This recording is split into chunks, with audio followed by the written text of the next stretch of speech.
अस्सलाम वालेकुम नाजरीन, मैं इकबाल सहवानी, आप देख रहे हैं होम टीवी और होम टीवी न्यूज़ के प्रोग्राम न्यूज़ एंड व्यूज़ में मैं आपके सामने हाजिर खिदमत हूँ। आपके इल्म में है कि इस वक्त पूरी दुनिया जो है किस अज़ियत से दो चार है और इसका सबब इसराइल, अमेरिका और ईरान तनाज़ा है। और ये तनाज़ा जो है ये किसी तरह से हल होने का नाम नहीं ले रहा। गुज़िश्ता 3 माह से सूरत हाल ये है कि मुख्तलिफ़ ज़राए से कोशिशें भी हो रही हैं और पाकिस्तान ने एक ऐसा मुस्बत किरदार अदा किया इस तनाज़े को हल करने के लिए कि एक तरफ पाकिस्तान ने ईरान को बाज़ रखने की कोशिश की कि वो खलीज ममालिक में अपने मुस्लिम ब्रादर्स पर कोई किसी किस्म की ज़्यादती ना करे। दूसरी तरफ मुस्लिम ब्रादर्स को भी खलीज के जो ममालिक हैं मशरिक़ वस्ता के, उनको भी इस बात पर आमादा किया कि वो किसी भी तरह से जो है ईरान के साथ किसी डायरेक्ट कन्फ्लिक्ट में ना पड़ें, क्योंकि इसका मकसद इज़राइल को तक़वियत देना था। क्योंकि इसराइल ये चाहता था कि किसी न किसी तरह से ये मुस्लिम ममालिक आपस में एक दूसरे से दस्तो गिरेबान हो जाएं। लेकिन पाकिस्तान के वज़ीर आज़म शहबाज शरीफ और फील्ड मार्शल सैयद आसिम मुनीर साहब और जनाब इसाक डार जो हमारे नायब वज़ीर आज़म भी हैं और वज़ीर ख़ारजा भी हैं, उन्होंने किस तरह से अनथक मेहनत की और किस तरह से पूरी दुनिया में भाग दौड़ कर इस तनाज़े को महदूद रखने की कोशिश की। और ये तनाज़ा जो है इसराइल, अमेरिका और ईरान के दरमियान तक महदूद रहा। लेकिन उसके बाद पाकिस्तान की सफारती कोशिशों से अमेरिका भी इस तनाज़े से किसी हद तक बाहर आ गया और एक जंग बंदी की सूरत हाल पैदा हो गई। अगरचे उस दौरान भी जब जंग बंदी की सूरत हाल मौजूद थी तो इसराइल ने अपनी जानिब से मुतअद्दिद हमले भी किए और लबनान की तरफ भी उसने पेशकदमी की और वहाँ भी उसने बहुत सारी ज़्यादतियाँ की इंसानी जानों के साथ। लेकिन इसके बावजूद पाकिस्तान अपने इस मिशन पर डटा रहा कि पूरी दुनिया को अमन कैसे मिल सकता है, पूरी दुनिया की मईशत कैसे मजबूत हो सकती है, पूरी दुनिया में लोग किस तरह से अमन व सुकून की ज़िंदगी गुजार सकते हैं, किस तरह से महंगाई के जिन पर काबू पाया जा सकता है। और वो सिर्फ़ एक ही सूरत थी, वो सूरत ये थी कि किसी तरह से ईरान और अमेरिका के दरमियान तनाज़ा हल हो जाए, मुज़ाकरात की टेबल सज जाए, मुज़ाकरात पर कुछ लो दो कुछ और कुछ दो की बुनियाद पर जो है वो शराइत तय हों। लेकिन ये सारी कोशिशें भी एक सतह पर आकर फिर जो है वो तातुल का शिकार हो गई और अब तक ये तातुल में है। अब इस वक्त जो सूरत हाल है उसमें यह है कि ईरान की जानिब से ये मौक़िफ़ इख्तियार किया जा रहा है कि अमेरिका अपना लहजा तब्दील करे और अपने रवैये को तब्दील करे। अगर अमेरिका अपना लहजा और रवैया तब्दील नहीं करता तो इससे मुज़ाकरात की राह नहीं बनती। दूसरी तरफ अमेरिकी सदर का कहना यह है कि वो उस वक्त तक ईरान से जंग से बाहर नहीं आएंगे जब तक मकासद हासिल नहीं हो जाते। और उन्होंने फ्लोरिडा में एक तकरीब से ख़िताब करते हुए हाल ही में ये भी कहा कि अगरचे ये काम ईरान के साथ साबिका अमेरिकी सदूर को कर लेना चाहिए था, जो उन्होंने नहीं किया, और अब ये काम मैं पाया तकमील तक पहुंचाना चाहता हूं। यानी ट्रंप इंतज़ामिया चाहती है कि ये काम इस तरह से पाया तकमील तक पहुंचाया जाए कि ईरान को एटमी ताकत या एटमी हथियार से बाज रखने की कोशिश की जाएगी और साथ साथ जो मशरिक़ वस्ता का जो तवाज़ुन है वो कायम रखने की कोशिश की जाएगी। और अगर ईरान के हाथ में एटमी ताकत आ जाती है तो उससे इसराइल और ये यूरोप को बहुत ज़्यादा ख़तरात लाहक हो सकते हैं। तो इस सूरत में अमेरिकी सदर अपने इस मौक़िफ़ पर डटे हुए हैं कि वो ईरान के साथ ऐसे मुज़ाकरात चाहते हैं जिसमें ईरान मुकम्मल सरेंडर करे।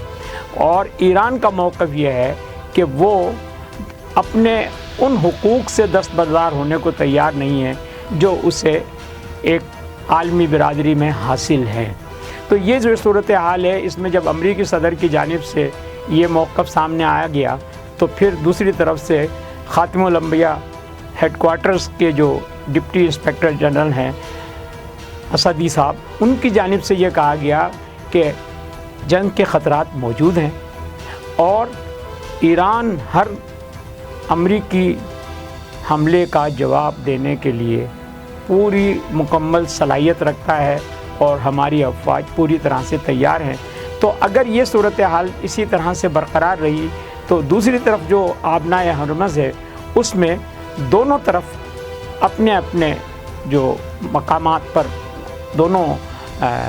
فریقین کی جانب سے، یعنی امریکہ کی جانب سے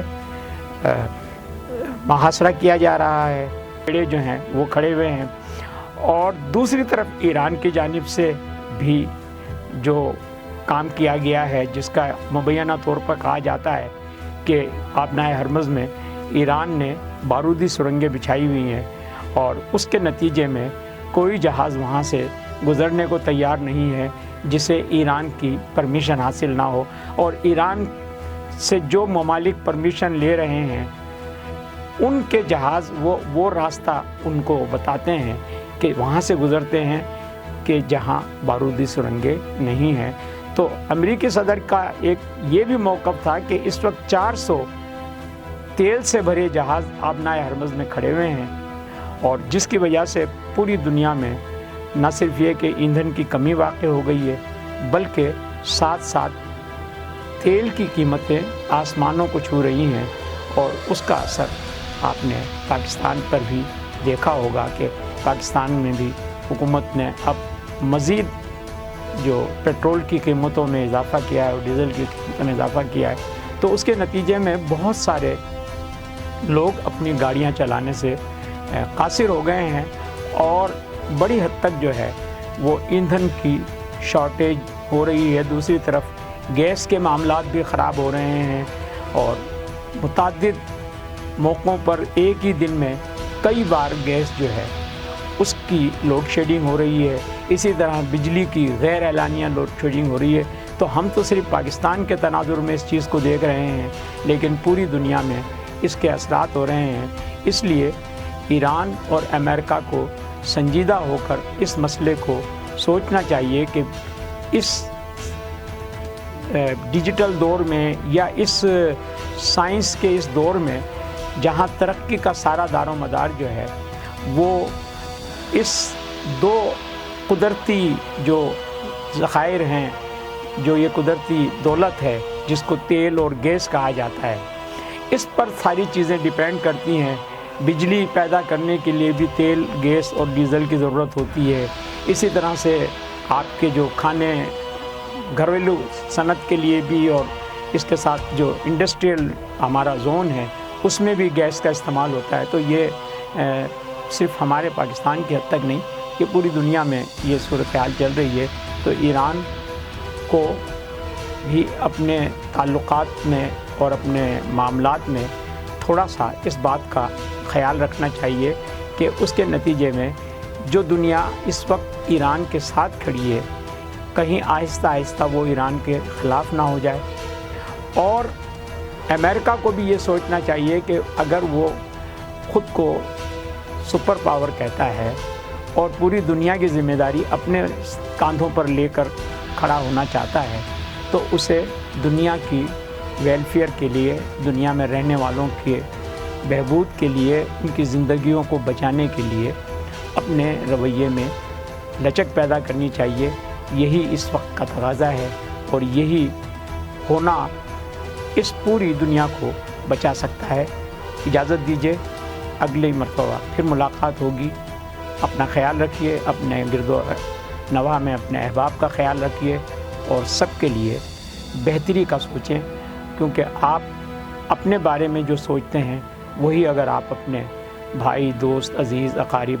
اور اپنے معاشرے کے بارے میں سوچیں گے تو انشاءاللہ اچھے نتائج برآمد ہوں گے، اور پاکستان کو اور